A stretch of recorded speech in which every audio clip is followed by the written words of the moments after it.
Beef Wellington. Beef Wellington is a beef tenderloin coated in mushroom duxelles and wrapped in puff pastry, then baked until the pastry is golden and the beef is medium rare inside. Nobody can confirm who invented it or why it is named after the Duke of Wellington. Fruit historians have searched for a connection for decades and found none. The Duke himself left no record of eating it. Gordon Ramsay built a significant portion of his television career around perfecting this dish. A recipe with no confirmed origin became the benchmark by which professional chefs are judged globally. Pig in a blanket. Pigs in a blanket in America are cocktail sausages wrapped in crescent roll dough and baked until golden. The name appears in American cookbooks as early as 1957.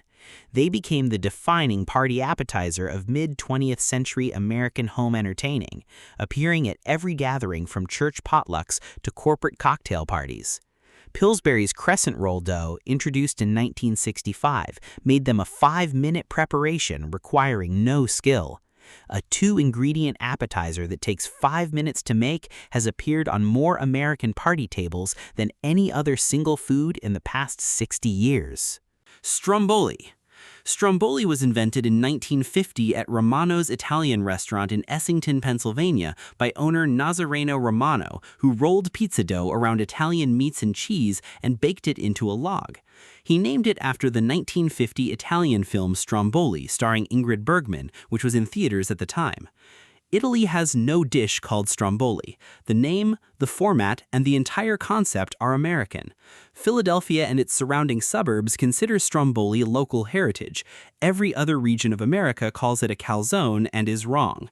The distinction matters enormously to exactly one geographic area.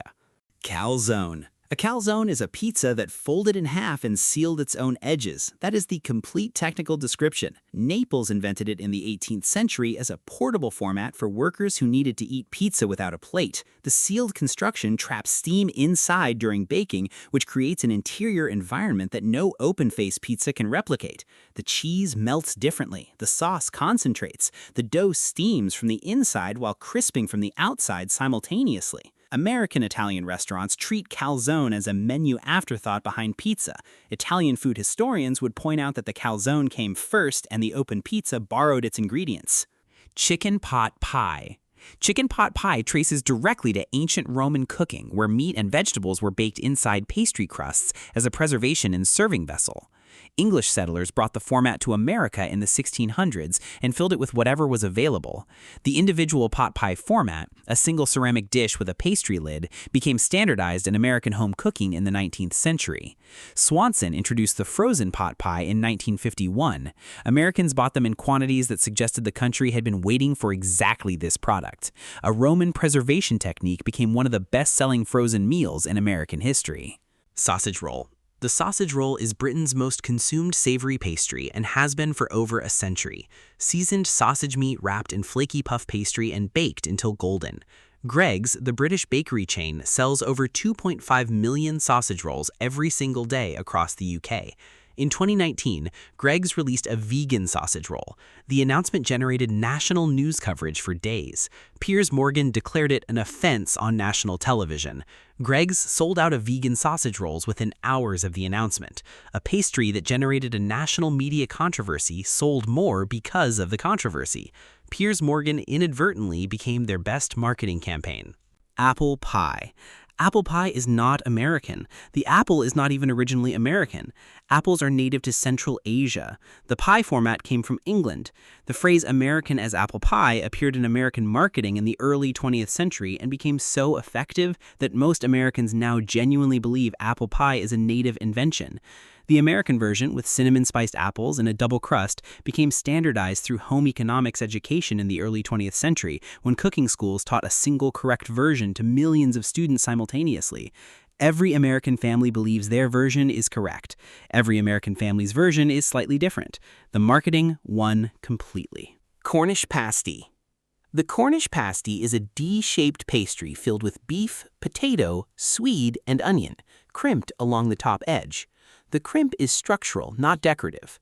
Cornish tin miners carried pasties underground as a complete meal, holding the thick crust with arsenic-contaminated hands and discarding it after eating. The filling was sometimes divided, savory on one end and fruit on the other, giving minors a main course and dessert in one object. The European Union granted the Cornish pasty protected geographical status in 2011. Every pasty sold at a British motorway service station is technically an impersonator. Kolache. Kolache are Czech pastries brought to Texas by Czech immigrants in the 1800s. The original version is sweet dough filled with fruit, poppy seeds, or sweet cheese. Texas adopted them completely and then changed them. Somewhere in the 20th century, Texas kolache shops began filling them with sausage, egg, and cheese and calling those kolache too. Czech purists call the savory version a klobásnik, not a kolache. Texans call it a kolache and have done so for so long that correcting them feels pointless. A Czech sweet pastry became a Texas breakfast institution after someone put a sausage inside and refused to rename it. Beef empanadas. The empanada traveled from Spain to Latin America in the 16th century and never stopped evolving.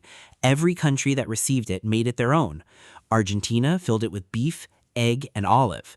Colombia made it smaller and fried it. Chile added raisins.